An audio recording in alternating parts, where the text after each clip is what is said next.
Hi everyone, welcome to Revodu. It's Physics, Units and Measurements, Part 8, vernier caliper and screw gauge. वैसे तो ये आपका lab का part है, बट वर्नियर कैलिपर और स्क्रू गेज बहुत इंपॉर्टेंस रखते हैं आपकी 11th क्लास में। इनफैक्ट जेई के अंदर भी हर दूसरा क्वेश्चन, जो जितने भी क्वेश्चन यूनिट्स एंड मेजरमेंट से पूछे जाते हैं, उनमें से हर second question almost vernier caliper या स्क्रू गेज से रिलेटेड होता है। तो ये एक इंपॉर्टेंट पार्ट है, इसलिए मैं इसे कवर कराना चाहता हूँ। तो देखो, जनरली लोग क्या करते हैं, वर्नियर कैलिपर और स्क्रू गेज के जो प्रॉब्लम्स होते हैं उसमें जो मैनुअल में जो फॉर्मूलेज है ना वो रट लेते हैं, और मैं रटने के एकदम अगेंस्ट हूँ। मुझे क्या लगता है कि फॉर्मूलेज जो फिजिक्स के अंदर होते हैं वो रटने के बजाय आप ये समझे कि वो डिराइव कैसे हुए, वो आए कैसे। क्योंकि होता क्या है कि जेई के अंदर या फिर सीबीएसई बोर्ड्स के अंदर भी जब आपसे क्वेश्चन पूछे जाते हैं ना, तो जो क्वेश्चन बना रहा है वो इतना दिमाग रखता है, उसे पता है कि बच्चे क्वेश्चन रट के आएंगे, तो इसलिए वो क्वेश्चंस के अंदर है ना ऐसा हेराफेरी करता है कि वो जो आपका फॉर्मूला है वो वहाँ पर एप्लीकेबल ही नहीं है। और अगर आपका फॉर्मूला एप्लीकेबल नहीं है तो आपको 0 नंबर मिलेंगे उसके अंदर, अगर आप फॉर्मूला कुछ भी लगा के आ रहे हो। ठीक है, जितना हो सके अवॉइड करो। ठीक है, और फॉर्मूलेस की बात है, मैं आपसे प्रॉमिस करता हूँ इस वीडियो लेक्चर के बाद आपको वर्नियर कैलिपर या स्क्रू गेज का कोई भी फॉर्मूला रटने की ज़रूरत ही नहीं पड़ेगी। आप वहाँ पर क्वेश्चन के हिसाब से आप खुद ही समझ जाओगे कि आपको क्या करना है। ठीक है, और मैं ये भी बताऊंगा कि अगर आप फॉर्मूला रटते हैं मैनुअल वाला तो वो गलत कैसे है। मैं एक क्वेश्चन कराऊंगा, उसके अंदर देखेंगे कि डायरेक्ट अगर आप फॉर्मूला लगाओगे तो आपका आंसर गलत आएगा।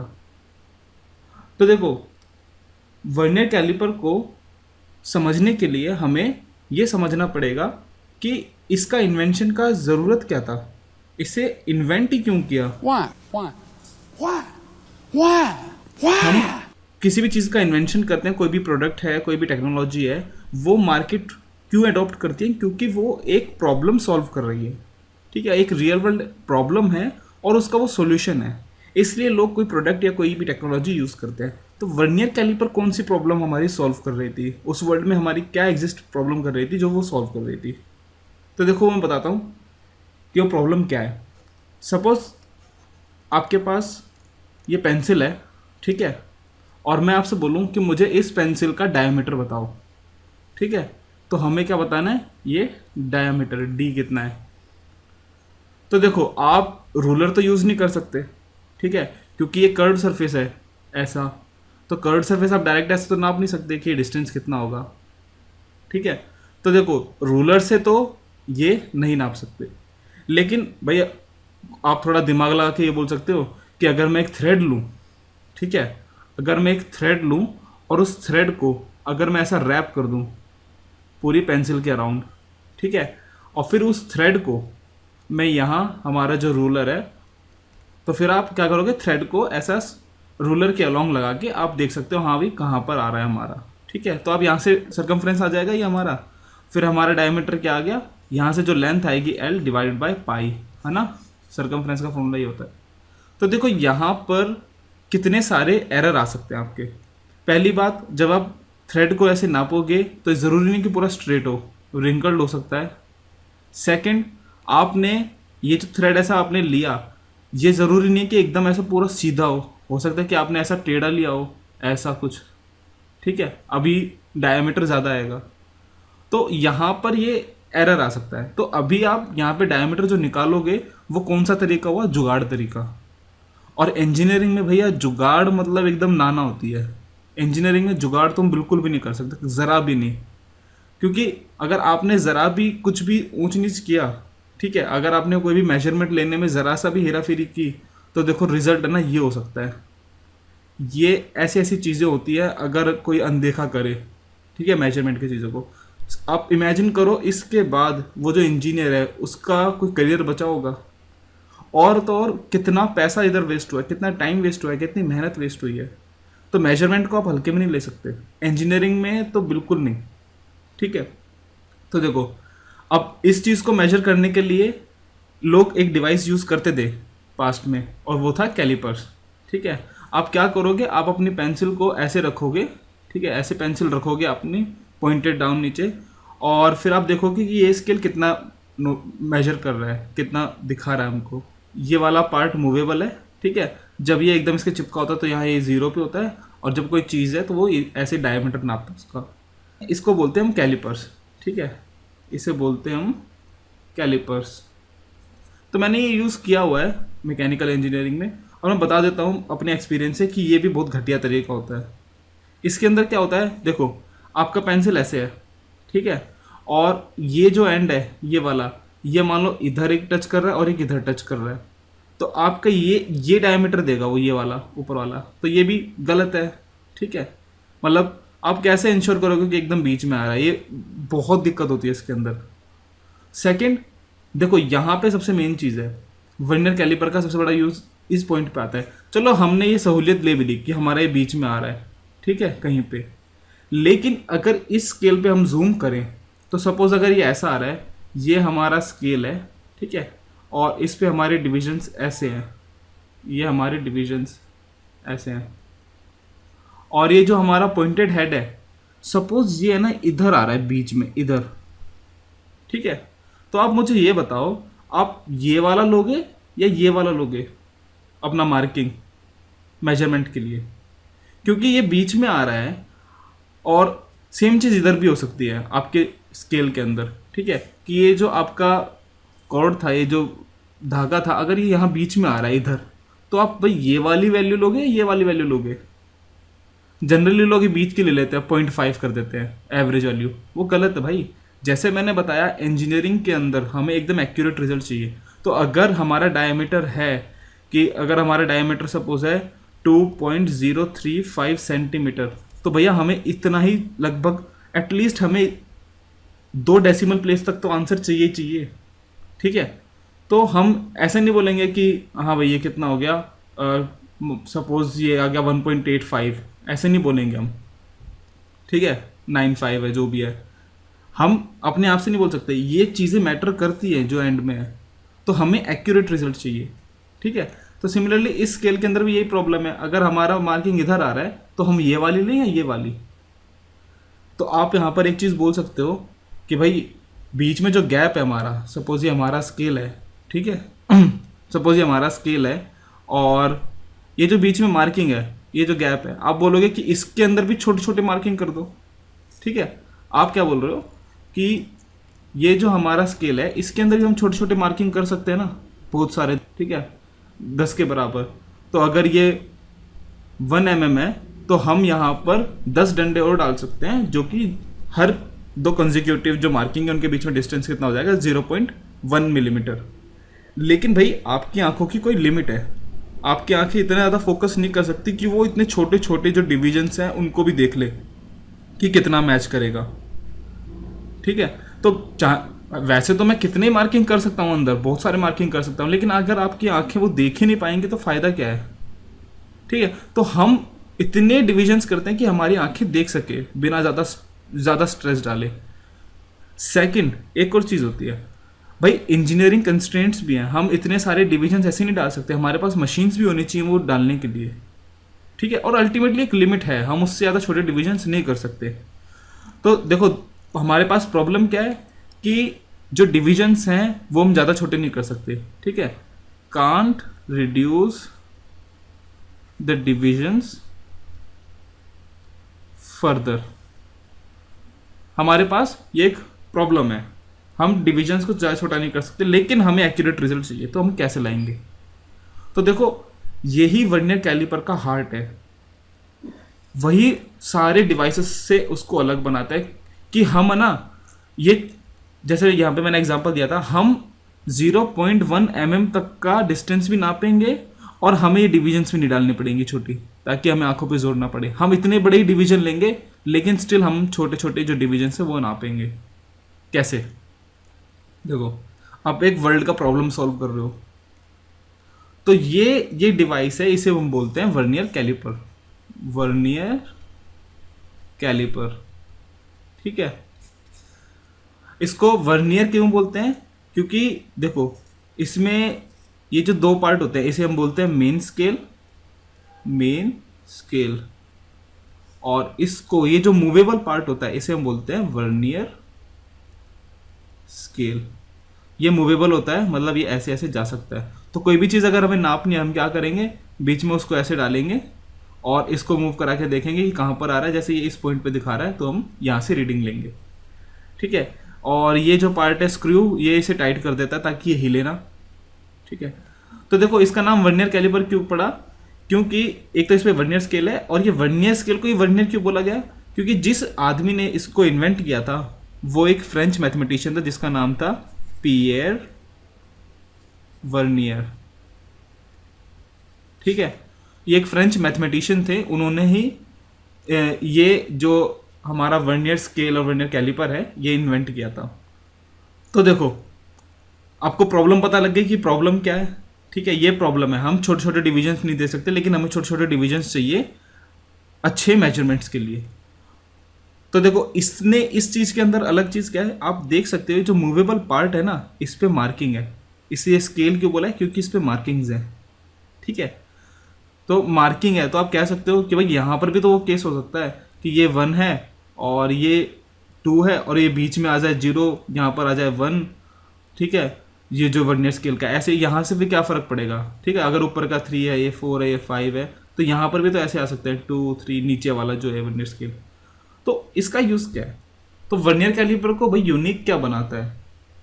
अब यहाँ से हमें एक चीज़ तो दिख रहा है कि भाई उन्होंने मूवेबल पार्ट पे एक ये मार्किंग्स की है, ठीक है। लेकिन इन मार्किंग्स की स्पेशलिटी क्या है, वो जो स्पेशलिटी है ना वो ये है सोल ऑफ वर्नियर कैलिपर, ठीक है, सोल ऑफ वर्नियर कैलिपर। तो देखो उसमें क्या है, देखो ये ऊपर वाला है मेन स्केल और ये हमारा नीचे वाला है वर्नियर स्केल, ये मूवेबल है, ठीक है। तो देखो मैंने इस पे भी डिविजन्स है हमारी वर्नियर स्केल पर भी और ऊपर भी डिविजन्स है। तो देखो अगर ये दोनों बराबर हैं, एग्जैक्ट एकदम मैच कर रही हैं, तो भाई जो हमारा जो केस था कि भाई बीच में अगर आ रही है हमारी कोई चीज़ तो उसको कैसे नापेंगे। तो देखो यहाँ पर अभी हम उसको नहीं नाप सकते, लेकिन जो जैसे कि मैं बात कर रहा था सोल ऑफ वर्नियर कैलिपर है वो क्या है, उन्होंने सबसे क्रूशियल चीज़ क्या की, उन्होंने ये जो हमारा वर्नियर स्केल है ना इसके जो डिविजन्स हैं वो बराबर नहीं रखे मेन स्केल के, उससे छोटे या बड़े रखे हैं, ओरिजिनली छोटे रखे थे इन्होंने। मतलब क्या किया कि जो नीचे वाला हमारा वर्नियर स्केल है ना इसके जो डिविजन्स हैं ये ऊपर वाले से छोटे रखे। और वो कितने छोटे करे, उन्होंने क्या किया कि ये नीचे के जो 10 डिवीजन हैं वर्नियर कैलिपर के इसको मैच करा दिया 9 मेन स्केल के डिवीजन से, ठीक है। तो अगर मैं ऐसे दिखाऊं तो उन्होंने क्या किया कि जो मेन स्केल के 9 डिवीजन थे 10 की बजाय 9 वो मैच कराए हमारे 10 वर्नियर कैलिपर के डिवीजन से। इसका मतलब उन्होंने क्या किया, मेन स्केल रीडिंग के जो 9 डिविजन्स है उसमें जितनी लेंथ है वो बराबर रखी 10 वर्नियर स्केल डिवीजन में, ठीक है। तो अब देखो यहां पर इस चीज से हम कैसे, अगर बीच में कोई बॉडी कोई चीज लाई करती है तो उसको कैसे नाप सकते हैं, ठीक है, डेसिमल के अंदर हम कैसे जा सकते हैं। तो देखो अगर हमारा ये देखो ये हमारा है मेन स्केल, ये है मेन स्केल और ये है वर्नियर स्केल, ठीक है। हमारे मेन स्केल पे ये क्या है, ये है 0, ये है 1, ये 2, ये 3, ये 4, ये 5, 6, 7, 8, 9, 10, 11, 12, 13, 14, 15।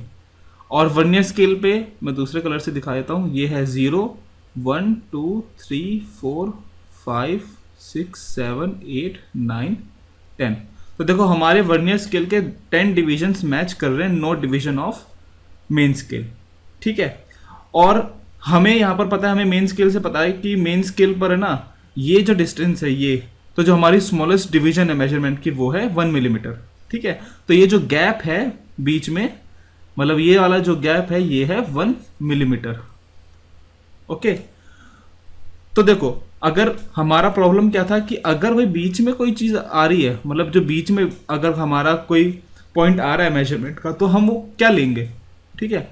तो देखो वर्नियर स्केल पे हम बीच वाले भी ले सकते हैं।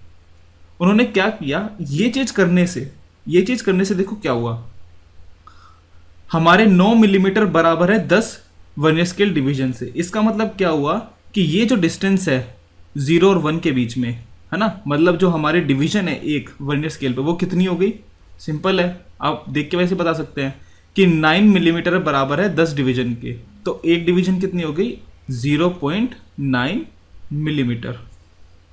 ठीक है, इसका मतलब क्या है कि ये जो डिवीजन के बीच, ये जो डिवीजन है हमारा, ये है 0.9 मिलीमीटर। ठीक है, ये 0.9 मिलीमीटर है और ये ऊपर वाला 1 मिलीमीटर है। तो अगर मैं इन दोनों के बीच में डिफरेंस देखूं, ये हमारा है मेन स्केल वाला, ठीक है, और ये है हमारा वर्नियर स्केल, तो ये दोनों के बीच में जो गैप आ रहा है ये कितना होगा, ये 1 मिलीमीटर है, ये 0.9, तो ये कितना आ गया, ये गैप, ये जो स्मॉल गैप आया 0.1 मिलीमीटर का। ठीक है, देखो ये गैप 0.1 मिलीमीटर का है। सिमिलरली अगर हम ये वाला देखें 2 के लिए, तो देखो ये कितना आ गया हमारा वर्नियर स्केल पे, हमें पता है 2 डिवीजन है, एक डिवीजन 0.9 की है, तो ये लेंथ कितनी आ गई 1.8 और ऊपर वाली कितनी है 2। तो हमारा 2 के लिए ये हमारा है नीचे वर्नियर स्केल, ये है 2 और ये है हमारा मेन स्केल, इसको मैं रेड से दिखा देता हूँ, ये है 2, ये है मेन स्केल। तो इन दोनों के बीच में जो डिफरेंस है ये कितना आया 2 माइनस 1.8, तो मतलब 0.2 मिलीमीटर। ठीक है, तो सिमिलरली आप देख रहे हो ना, मतलब हमारे वर्नियर स्केल पे जो डिवीजन है वो ऊपर वाले डिवीजन से मैच नहीं कर रही। इसका मतलब है कि दोनों में कितना फर्क है, 2 के लिए है 0.2 mm, 3 के लिए सिमिलरली 0.3 mm आएगा, है ना। देखो नीचे कितना है 0 से लेके 3, 0.9 इंटू 3 मतलब 2.7 mm और ऊपर है 3 mm, तो डिफरेंस दोनों में कितना हो गया, ये जो डिफरेंस है 0.3 mm। सिमिलरली 4 के लिए है 0.4 mm, सिमिलरली 5 के लिए 0.5, तो ऐसे सबके लिए उतना है। 9 के लिए कितना है, मतलब 9 में और इस 9 में कितना फर्क है, ये जो गैप आया है 0.9 mm। ठीक है, तो हमने एक तरीके से क्या किया, ये जो गैप है ना, मतलब एक डिवीजन है हमारे मेन स्केल की, हमने उसको डिवाइड कर दिया 10 पार्ट्स में। किस तरह, इस तरह कंप्रेस कर दिया हमने। ठीक है, तो अब देखो, अब आता है यहाँ पर सबसे मेन चीज़। ठीक है, मतलब सबसे मेन चीज़ तो यही थी, यहाँ पर आता है इसका एप्लीकेशन। हमें पता है कि हमारा जो वर्नियर स्केल है, जो हमारा वर्नियर स्केल है उसका जो 1 है और वो जो हमारा मेन स्केल है, ठीक है, उस पे जो 1 है, इसको रेड से दिखा देते हैं, इस पे जो 1 है, ये 1 और ये 1 मैच नहीं कर रहा। हमें पता है ये नीचे वर्नियर स्केल वाला, हमारा वर्नियर स्केल वाला जो 1 है ये छोटा है बड़े ऊपर वाले 1 से। कितना छोटा है, 0.1 mm छोटा है, मतलब ये जो गैप है ये 0.1 mm है।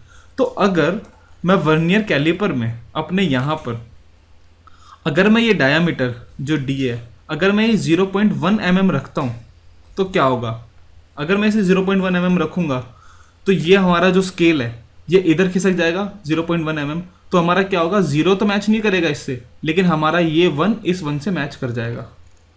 बोलो करेगा कि नहीं, है ना। अगर मैं इस चीज़ को थोड़ा सा इधर खिसकाऊँ 0.1 mm, तो हमारा ये 1 थोड़ा सा 0.1 mm इधर आएगा, इसका मतलब ये 1 और ये 1 मैच कर जाएंगे। ठीक है, तो देखो मैं इसको दोबारा एक अच्छे फिगर से दिखाता हूँ। तो देखो ये हमारा वर्नियर स्केल है, ठीक है, और ऊपर हमारा मेन स्केल है। ओके, तो देखो अभी हमारा देखो कैसा केस है, 0 0 से मैच कर रहा है हमारा, और 9 से हमारा वो जो 10 वाला पार्ट है वो मैच कर रहा है। ओके, तो देखो मैं क्या कह रहा हूँ कि अभी देखो हमारा सिर्फ 0 वाला मैच कर रहा है ऊपर के 0 से। ठीक है, अभी हमें मैचिंग देखनी है कि कौन सा डिवीजन परफेक्टली किससे मैच कर रहा है। तो देखो हमारा 1 वाला ऑफसेट है, मतलब 1 से मैच नहीं कर रहा, हमारा 2 मैच नहीं कर रहा, बल्कि जैसे नंबर बढ़ रहा है उतने ज़्यादा डिफरेंस है। वो मैंने बता दिया क्यों, है ना, ऊपर बताया। तो देखो अभी हमारा केस ऐसे है, 1 मैच नहीं कर रहा, 2 नहीं कर रहा, 3 नहीं कर रहा, कुछ नहीं कर रहा। तो देखो इमेजिन करो, अगर मैं 0.4 mm की पेंसिल है मेरी, सपोज अगर मैं वो नाप रहा हूँ, तो मेरा वर्नियर स्केल 0.4 mm राइट में जाएगा, और अगर मेरा वर्नियर स्केल अगर 0.4 mm राइट में जाएगा तो देखो ये क्या होगा, मैं 0.4 mm राइट में लेके जाता हूँ इसको, तो ये इतना मूव करेगा कि हमारा 4 वाला मैच कर जाए। क्यों, क्योंकि हमारा जो यहाँ पर केस था, मैंने यहाँ पर बताया था कि हमारे जो वर्नियर स्केल पर जो डिविजन्स हैं वो हैं 0.9 मिलीमीटर के, और जो हमारा ऊपर वाला जो डिवीजन है वो है 1 मिलीमीटर के। तो अगर ये नीचे वाला 0.9 mm के हैं तो जब फोर्थ डिवीजन है वो कितना mm हो गया 0 से, 4 इंटू 0.9 मतलब 3.6, और हमारा 4 यहाँ से 0 से कितना है 4 mm पर, तो दोनों के बीच में डिफरेंस कितना हो गया 0.4 mm। सिमिलरली सबके लिए ऐसा ही केस है, ठीक है। इस 8 से और इस 8 में जो डिफरेंस है वो 0.8 mm का है, इस 9 में और इस 9 में जो डिफरेंस है वो भी 0.9 mm का है। तो जितना जो नंबर है वर्नियर स्केल पर, ठीक है, उतना ही वो डिस्टेंस है मेन स्केल से उसका। ओके, तो यहाँ पर अगर मैं 0.4 mm कोई ऑब्जेक्ट डालता हूँ तो हमारा 4 वाला मैच करेगा। सिमिलरली अगर मैं 0.7 mm की वो चीज़ डालता हूँ तो हमारा 7 वाला मैच करेगा। तो हमें ये देखना है इस वर्नियर कैलिपर में, जब हम वर्नियर स्केल को देख रहे हैं ना, तो हमें सिर्फ ये देखना है कि वर्नियर स्केल पे कौन सी डिवीजन मैच कर रही है मेन स्केल से। हमें ये नहीं लेना कि ऊपर 7 mm है, कभी नहीं। हमें ऊपर नहीं देखना कि 7 mm में क्या है, हमें बस ये देखना है कि वर्नियर स्केल पे कौन सी डिवीजन ऊपर वाले से मैच कर रही है। ओके, तो अगर ये केस सपोज ऐसा बनता, सपोज मैं कोई एक रैंडम चीज़ में नाप रहा हूँ, ठीक है, अब मेरा है ना ये चीज़ ऐसे आ रही है, ए ऐसे, ठीक है, ऐसे आ रहा है, मेरा 7 वाला मैच कर रहा है, ठीक है। तो अभी भी मेरा मतलब एक चीज़ तो है कि मेरी ऑब्जेक्ट है ना समथिंग प्लस 0.7 mm मूव करा है ना। देखो चलो मैं इसको दोबारा एक और एग्जांपल से बताता हूँ। सपोज हमारी जो ऑब्जेक्ट की साइज है वो है 1.2 mm, 1.2 mm। तो देखो हमारा स्केल कैसे आएगा भाई, ये 0 यहाँ था, अब हम चले 1 mm चले तो ये यहाँ गया 0 इस पे, ये केस बनेगा, ठीक है। देखो अब 1 mm चल ली, अब हमें 0.2 mm और चलना है राइट में, तो भैया अगर हम 0.2 mm चलाएंगे तो देखो हमारा 2 वाला वर्नियर स्केल है वो मैच करेगा 3 से। ऊपर नहीं देखना हमें क्या है, 3 है कुछ भी हमें नहीं फर्क पड़ता, लेकिन हमारा कौन सा मैच कर रहा है, 2 मैच कर रहा है। तो हमारा 2 मैच कर रहा है, ये 2 मैच कर रहा है, तो हम क्या लेंगे 0.2 mm, ठीक है। तो देखो मैं कोई भी रैंडम चीज, सपोज अब हमें साइज नहीं पता कि किस साइज के ऑब्जेक्ट हम मेजर कर रहे हैं, तो देखो अगर मेरा केस ऐसे आता है ये आ गया, ठीक है, देखो तो अब आप रीडिंग क्या लोगे भाई, ऑब्वियसली हमारा स्केल 1 चला, 2 चला, 3 चला, 3 mm तो चला है पक्का, ठीक है, 3 mm तो पक्का चला है। उसके बाद देखो, उसके बाद वो एक्स्ट्रा कितना चला है, कौन सी डिवीजन वर्नियर स्केल पे मैच कर रही है मेन स्केल पे, तो हमारी 5th वाली एकदम परफेक्टली मैच कर रही है 8 से। तो 5th वाली मैच कर रही है, और 5th वाली कितनी ऑफसेट रहती है 0.5 mm। तो इसका मतलब है 3 के बाद हमारा कितना स्केल और आगे गया 0.5 mm और, ठीक है। तो मतलब हमारा 3 के बाद वर्नियर स्केल कितना आगे गया 0.5 mm, क्योंकि हमारा 5th डिवीजन ऑफसेट थी, ठीक है। तो देखो अगर आपको भी कंफ्यूजिंग लग रहा है, एक बार दोबारा ये ऊपर देखें, ठीक है, कि इसमें क्लेवर बिट क्या है, मतलब जो वर्नियर स्केल के अंदर जो इन्वेंशन में एक क्लेवर चीज क्या थी जिससे हम 0.1 mm की चीज भी नाप ले रहे हैं, ठीक है। वो ये थी कि हमने ऑफसेट रखा इसको, और वो इस तरीके से ऑफसेट रखा कि हमारा जो 5th डिवीजन है वर्नियर स्केल पे वो 0.5 mm है, मतलब उसी के मल्टीपल में एक तरीके से, ठीक है। तो ये तो मैं मिलीमीटर का एग्जांपल ले रहा था, लेकिन एक्चुअली में कुछ भी हो सकता है, ठीक है। तो देखो हमारे यहाँ पर 0.1 mm कैसे आया, हमने ये पार्ट को, जो 1 मिलीमीटर हमारा पार्ट है, उसको हमने 10 पार्ट के उसमें डिवाइड कर दिया छोटे होने में, ठीक है। तो मतलब ऑब्वियसली ये 1 mm ये 10 पार्ट्स में डिवाइड हुआ है हमारा, इसका मतलब हमारा कितना हो गया 0.1 mm। ये मिनिमम हम नाप सकते हैं जो यहाँ पर आ रहा है, ठीक है। मतलब आप यहाँ पर इस चीज़ को देख के आप कह सकते हैं ना कि हम छोटे से छोटा जो चीज़ नाप सकते हैं वो 0.1 mm की है, कि जब 1 हमारा पूरा इससे मैच कर लेगा।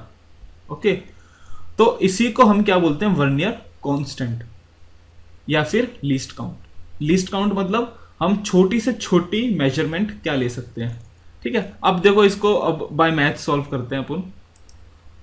देखो मैंने तो मिलीमीटर के लिए जो मिलीमीटर लिया वो एग्जाम्पल के लिए लिया था, लेकिन एक्चुअल में क्या होता है वर्नियर स्केल के अंदर बस ये चीज होती है कि जो वर्नियर स्केल के जो डिविजन्स हैं, divisions of vernier scale is not equals to divisions of main scale. ठीक है, तो जनरली क्या होता है, n वर्नियर स्केल डिविजन्स, ठीक है, वो बराबर होती है n minus main scale divisions. जैसे अभी 10 थी हमारी, तो 10 वर्नियर स्केल डिविजन्स कितने से मैच कर रही थी, 10 माइनस 1 9 से। कुछ वर्नियर कैलिपर्स में ये बड़ा भी होता है, n+1 भी होता है, ठीक है, मतलब हमारे 10 डिविजन्स वर्नियर स्केल के 11 मेन स्केल डिवीजन से मैच करें। तो n+1 वाला केस भी बिल्कुल एग्जैक्टली ऐसा ही है, बस फर्क ये है कि हमारा 1 इधर आ रहा है लेफ्ट में, वो 1 यहाँ राइट में आएगा। तो फिर हमें क्या करना है कि हमें वो चीज को माइनस करना होगा। अगर हमारा 1 मैच कर रहा है, इसका मतलब क्या है कि हमें 0.1 mm उसमें से सब्ट्रैक्ट करना पड़ेगा, ठीक है, ओके। तो वैसे जनरली केस ये रहता है मोस्टली वर्नियर स्केल्स में, ठीक है। तो देखो यहां पर हमारा जो हमने केस लिया, हमारे 10 VSD हमारे 9 MSD के बराबर थे, ठीक है, और ये कितना हो गया, 10 वर्नियर स्केल डिविजन्स। अगर हमारा मेन स्केल डिविजन्स पे अगर एक डिवीजन 1 mm की है, तो ये 9 mm हो गया, ओके, और ये 9 mm हो गया, और हमारा वर्नियर स्केल डिवीजन एक कितना हो गया, 9/10 0.9 mm, जो कि हमने इधर निकाला था, ठीक है, 0.9, ओके। तो आपको फॉर्मूला कौन सा याद रखना है। अब देखो यहां पर जैसे मैंने बोला था, फॉर्मूलेज आपको याद नहीं करने चाहिए, लेकिन कुछ चीज़ ऐसी हैं कि आपको वो एकदम ही बेसिक वैसे फॉर्मूले होते हैं, जैसे सर्कल का एरिया, तो वो वैसी चीज़ याद करनी हो। आपको कॉन्सेप्ट क्लियर है तो ठीक है, आपको ये फॉर्मूला याद वैसे होना चाहिए कि हाँ भाई n vernier scale division n-1 main scale division के बराबर क्यों हुई, ठीक है। तो ये चीज़ है। और जो सबसे मेन चीज़ है वर्नियर स्केल डिवीजन में, जैसे लीस्ट काउंट या वर्नियर कांस्टेंट, वर्नियर कांस्टेंट वो क्या होता है, 1 main scale division minus 1 vernier scale division. यही केस था हमारा। देखो हम n-1 वाला ले रहे हैं, ठीक है, अभी के लिए इसको छोड़ दो। तो हम यहां पर कैसे ले रहे थे, देखो, तो ये तो है मेन स्केल डिवीजन और ये है वर्नियर स्केल डिवीजन, ठीक है। तो हमारा वर्नियर स्केल डिवीजन छोटा है और मेन स्केल डिवीजन बड़ा है, तो मिनिमम से मिनिमम कितना नाप सकते हैं, ये जो डिफरेंस है दोनों के बीच में, ठीक है। तो ये डिफरेंस कितना आता है, वर्नियर वो आता है 1 MSD माइनस 1 VSD। तो हमारे एग्जाम्पल के लिए कितना था, ये 1 MSD था 1 mm, और हमारा 1 स्केल डिवीजन आया 0.9 mm। तो हमारी वर्नियर कांस्टेंट कितना आया, 0.1 mm। इसी को हम क्या बोलते हैं, लीस्ट काउंट, ठीक है। तो ये होता है हमारा लीस्ट काउंट। ये 0.1 mm हमारे एग्जाम्पल के लिए है, लेकिन आप लीस्ट काउंट कैसे निकालोगे, इससे। और ये आपको पता ही है फॉर्मूला ऐसा क्यों आया, ओके। तो देखो मैं जो आपकी बुक है उसके अंदर कैसा फॉर्मूला दिया हुआ है कि n वर्नियर स्केल डिविजन्स बराबर है n minus main scale division के, ओके। तो आपका VSD कितना आ गया, मतलब एक वर्नियर स्केल डिवीजन कितनी आ गई, n-1/n ऑफ MSD, ठीक है, सही है। इसको हम लिख सकते हैं 1 माइनस 1/n ऑफ MSD। तो एक वर्नियर स्केल डिवीजन बराबर होती है इतने मेन स्केल डिवीजन के, ओके। और आपको पता है कि लीस्ट काउंट क्या होता है, लीस्ट काउंट होता है 1 main scale division minus 1 vernier scale division. तो 1 मेन स्केल डिवीजन को ऐसे लिख देते हैं 1 मेन स्केल डिवीजन, और माइनस 1 वर्नियर स्केल डिवीजन हमने यहां से कितना निकाला, 1 minus 1/n of MSD, Mahendra Singh Dhoni. तो ये आपका कितना आएगा, इसको आप सॉल्व करो, 1 से 1 कैंसिल, ये आएगा आपका 1/n मेन स्केल डिवीजन। तो आपका लीस्ट काउंट क्या आया, MSD/n। इसको हम ऐसे भी लिख सकते हैं, smallest division in main scale divided by number of divisions in vernier scale. ये फॉर्मूला बन गया आपका, वर्नियर स्केल डिवीजन आ गई ऐसे और आपका लीस्ट काउंट आ गया ऐसे। लेकिन ये केस एक स्पेसिफिक केस है, ठीक है, कि हमारे अगर ये केस बन रहा है कि एन वी एस डी अगर बराबर है n-1 एम एस डी के, तो हमारा ये लीस्ट काउंट का फॉर्मूला आता है। तो ये इस केस के लिए है, ज़रूरी नहीं ऐसा हो। मैं इसके अंदर मैं ऐसा भी कर सकता था कि ये 9 की बजाय मैं 8 पे कर देता। अगर मैं ये 8 पे करता तो हमारा, अच्छा हाँ चलो ये बताओ, अगर मैं ये 8 पे करता तो हमारा ये कितना आता, वर्नियर स्केल डिवीजन कितने आती है, 0.8 आती है। तो अच्छा ये बताओ, अगर मैं इसको 9 के बजाय 8 पे रखता, 8 पर करता, ठीक है, तो मेरा ये जो 2 mm डिस्टेंस है 10 में डिवाइड हो गया। तो ये जो ऑफसेट आता, मतलब 1 और इस 1 में जो डिफरेंस आता वो कितना आता, 0.2 mm का। तो लीस्ट काउंट हमारा 0.2 mm आता है ना। और यहाँ से कितना आ रहा है, अगर मैं यही फॉर्मूला लगाऊं तो MSD हमारा 1 mm है और n मेरा अभी भी 10 है, तो यहाँ से तो 0.1 ही आ रहा है। ठीक है, इस चीज़ को एग्जाम्पल से समझते हैं। तो ये देखो, ये IIT JEE का क्वेश्चन है। इसमें है a vernier caliper has 1 mm marks on the main scale, it has 20 equal divisions on the vernier scale which match with 16 main scale divisions, find the least count.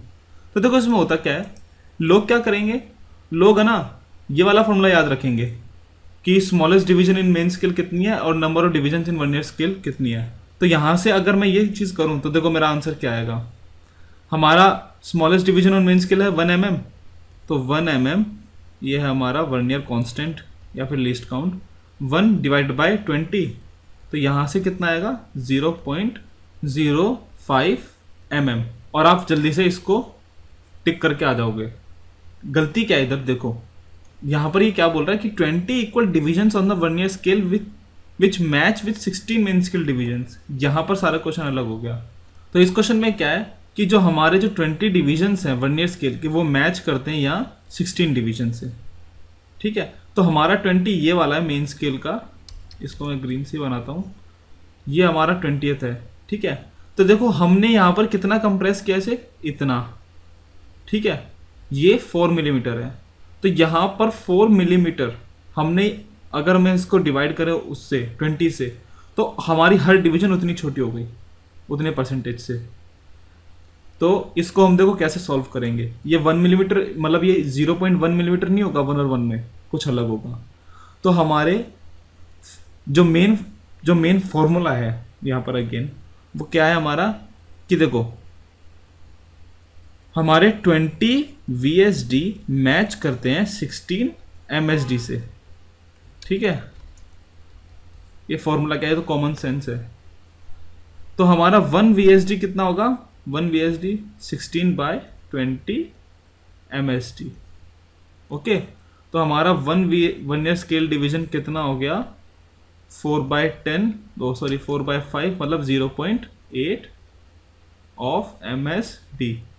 और हमारा 1 MSD कितना है, 1 mm, तो ये आ गया हमारा 0.8 mm 1 वर्नियर स्केल डिवीजन। तो 0 से 1 जो हमारा वर्नियर स्केल डिवीजन है उसमें कितना डिस्टेंस है, 0.8 mm। और जो हमारा मेन स्केल है उसका 0 में और 1 में कितना डिस्टेंस है, 1 मिलीमीटर। तो लीस्ट काउंट कितना हो गया, जो स्मॉलेस्ट हम नाप सकते हैं, 1 माइनस 0.8 या फिर 0.2 mm। ठीक है, तो आपका आंसर यहाँ पर कौन सा आएगा, D नॉट B। ठीक है, तो ये देखो आप ये वाली चीज़ कि कितने वर्नियर स्केल डिवीजन मैच करते हैं मेन स्केल डिवीजन से। अब आपको लिस्ट काउंट निकालना तो आ गया। अब बात आती है कि एक्चुअल मेजरमेंट कैसे लेते हैं। सपोज मैंने यहाँ जो ये पेंसिल थी मेरी, ठीक है, ये पेंसिल जैसे इधर हमने ऐसे लगा के और इधर हमने नापा। ठीक है, अब सपोज करो कि हमारा ना जो मेन स्केल और वर्नियर स्केल डिवीजन है उसकी कुछ ऐसी पिक्चर बनी। ये तो हमारी पूरी पेंसिल है ऐसी, ठीक है, और ये हमारा वर्नियर स्केल डिवीजन इधर आ गया। ठीक है, तो ऐसे कुछ पिक्चर बनी। तो देखो अब यहाँ से रीडिंग कैसे लेनी है। सबसे पहले क्या करना है, हमें ये देखना है कि हमारा 0 कहाँ पर है वर्नियर स्केल का। तो फर्स्ट स्टेप क्या है, C0 ऑफ वर्नियर स्केल। ठीक है, पहला पॉइंट हमने देखा 0 हमारा कहाँ पर लाई कर रहा है, 3 और 4 के बीच में। तो हमारी जो डिस्टेंस आएगी वो हमें कौन सा, सबसे पहला हमारा पॉइंट क्या है कि देखो 3 से तो बड़ी है, 4 से छोटी है। इसका मतलब 3 प्लस समथिंग है ना। तो 3 प्लस, अब हमें ये बताना है कि भाई बीच में कहाँ लाई कर रही है, यही तो पूरा पॉइंट है वर्नियर का। तो उसमें हम क्या करते हैं, हम देखते हैं कि कौन सा पॉइंट हमारा मैच कर रहा है वर्नियर स्केल डिवीजन का परफेक्टली ऊपर मेन स्केल से। ठीक है, तो यहाँ देखो हमारा ये 7 वाला मैच कर रहा है, 7 वाला मैच कर रहा है। इसका मतलब क्या है कि 7 वाला मेन स्केल से कितना ऑफसेट था, 0.7 mm, है ना। तो अगर 7 मैच कर रहा है इसका मतलब क्या है कि 0.7 mm एडिशनल ये मूव किया है ना, इसका मतलब 0.7 mm इसमें ऐड करना पड़ेगा। तो हमारा कितना आंसर आएगा, 3.7 mm। तो हमारा सेकंड स्टेप क्या हुआ, see the division of vernier scale which matches perfectly, ठीक है। तो देखो यहां पर हमें इस 10 से मतलब नहीं है, ये 10 से कोई मतलब नहीं है, बस हमारा मतलब क्या है कि 7 मैच कर रहा है। ओ भाई, तो 7 तो 0.7 ऑफसेट था, 0.7 mm, और अगर 7 मैच कर रहा है इसका मतलब हमें जो भी हमारा आएगा इधर, जो भी हमारा ये जो मेन जो आया हमारा क्वांटिटी, उसमें 0.7 mm ऐड करना पड़ेगा। ठीक है, तो हमारी रीडिंग कितनी आ गई, 3.7 mm। तो पहले तो हमारा 0 देखो वर्नियर स्केल का कहाँ पर है, ठीक है, मतलब 3 से बड़ा है, 4 से छोटा है, तो 3 प्लस, और एडिशनल कितना मूव किया भाई, 7 मैच कर रहा है तो 0.7 mm चला होगा, तो 0.7 mm उसमें ऐड कर दिया, तो 3.7 mm हमारा डायमीटर आ गया पेंसिल का। ओके, तो ऐसे आप रीडिंग लोगे। अच्छा, इसमें एक और चीज़ होती है जिसे हम बोलते हैं ज़ीरो एरर।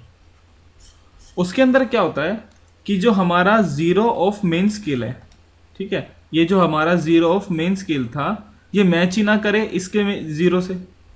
मतलब देखो, जब हम दोनों को, ये जो दोनों हमारे जॉज हैं, इन दोनों को मैं ऐसे चिपका दूँ एकदम, ठीक है, तो ये जो ज़ीरो है हमारे वर्नियर स्केल का, और इस ज़ीरो पे मैच करना चाहिए, तभी तो जो यहाँ पर आएगी वो हमारा नेट रिजल्ट देगी।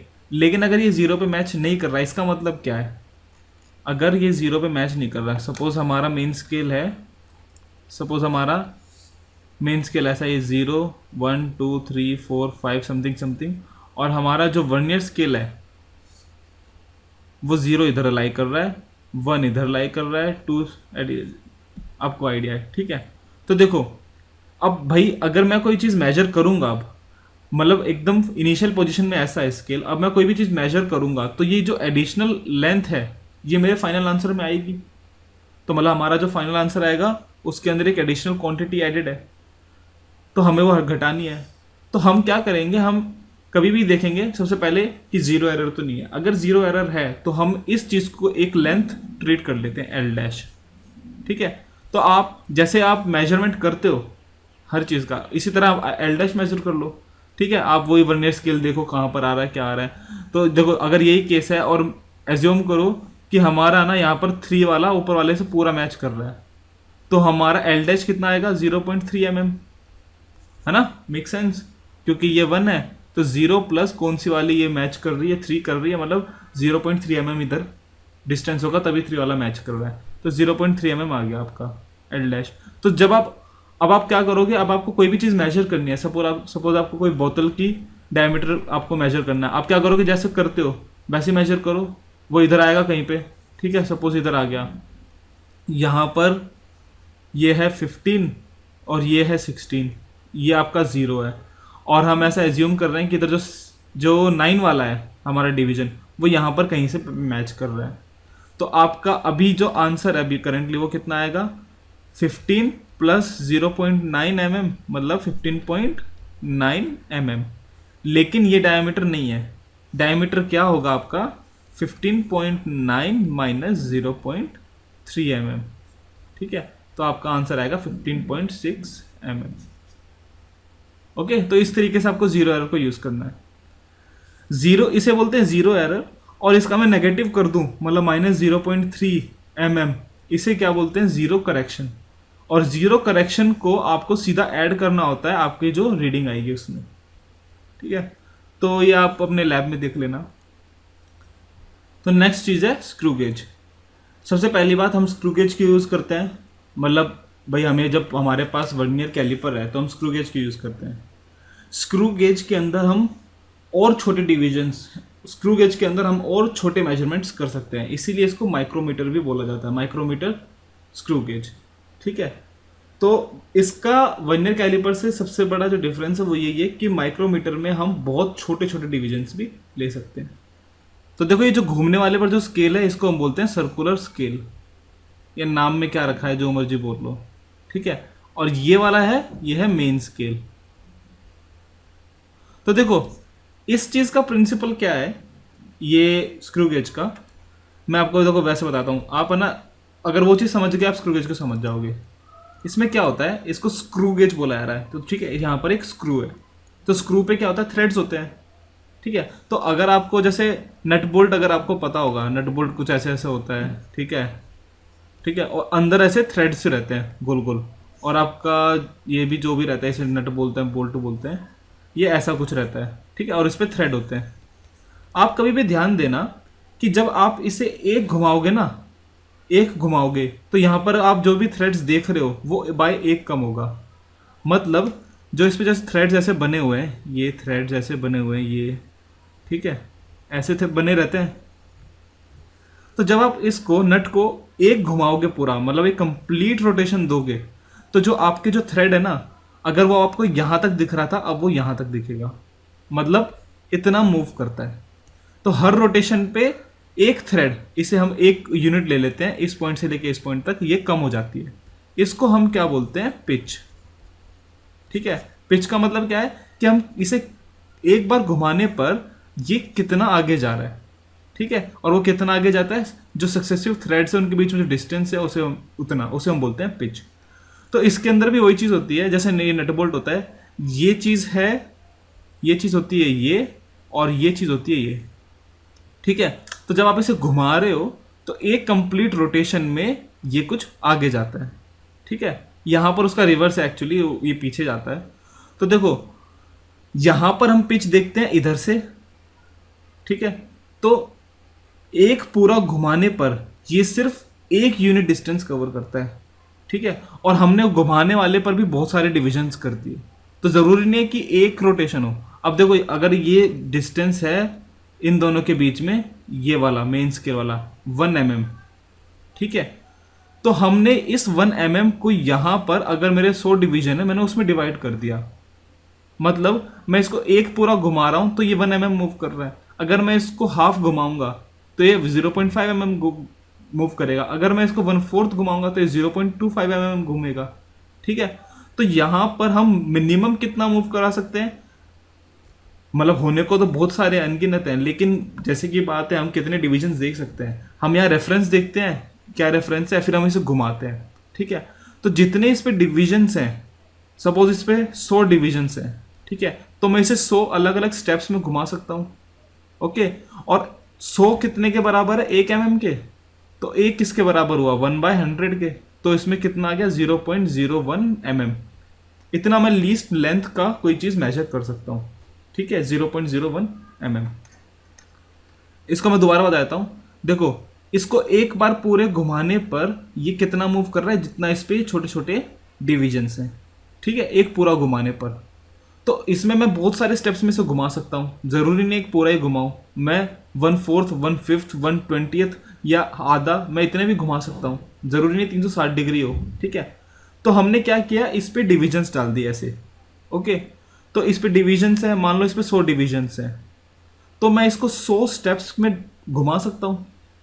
और अगर मैं इसे 100 स्टेप्स में घुमा सकता हूँ तो मैं मिनिमम से मिनिमम कितना रीडिंग ले सकता हूँ भाई, 100 बार 100 डिविजन्स घुमाने पर ये कितना मूव करता है, 1 मिलीमीटर। तो अगर मैं एक स्टेप में घुमाऊंगा, मतलब ये एक डिवीजन कितनी हो जाएगी, 1 डिवीजन 1/100 ऑफ मिलीमीटर, तो ये कितना आ गया आपका, 0.01 मिलीमीटर। ठीक है, इसीलिए क्योंकि इतना छोटा है मैं इसको माइक्रोमीटर में भी लिख सकता हूं, मतलब 10 माइक्रोमीटर हो गया ना, इसलिए इसको माइक्रोमीटर भी बोलते हैं। ये इतने छोटे छोटे डिविजन्स दे सकता है, तो जीरो एरर भी इसमें वैसे ही काम करता है। अगर हमारा जीरो इधर से मैच नहीं कर रहा है इनिशियली पोजीशन में जब ये क्लोज्ड है, इसका मतलब हम क्या ट्रीट करेंगे कि हम एडिशनल एक लेंथ पहले मेजर करेंगे, ठीक है, जीरो एरर, फिर हम एक जीरो करेक्शन निकालेंगे जो क्वांटिटी हमें फाइनल किसी रीडिंग में ऐड करनी है डायरेक्ट, और फिर हमारा जो आंसर आ जाएगा, ठीक है। जीरो करेक्शन क्या है? वो नंबर जो हमें रीडिंग के अंदर ऐड करना है, ऐड, ठीक है, ताकि हमारा फाइनल आंसर आ जाए।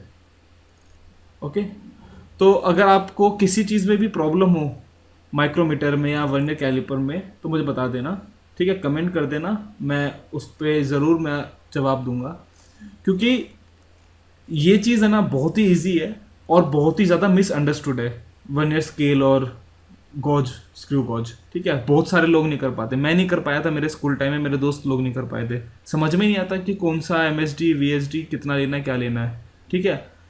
तो एक बार ये वीडियो थोड़ा ध्यान से देखना, okay. So guys, thanks for watching and please like, share and subscribe, and please come back for more videos, and also check out my Facebook page. Thank you.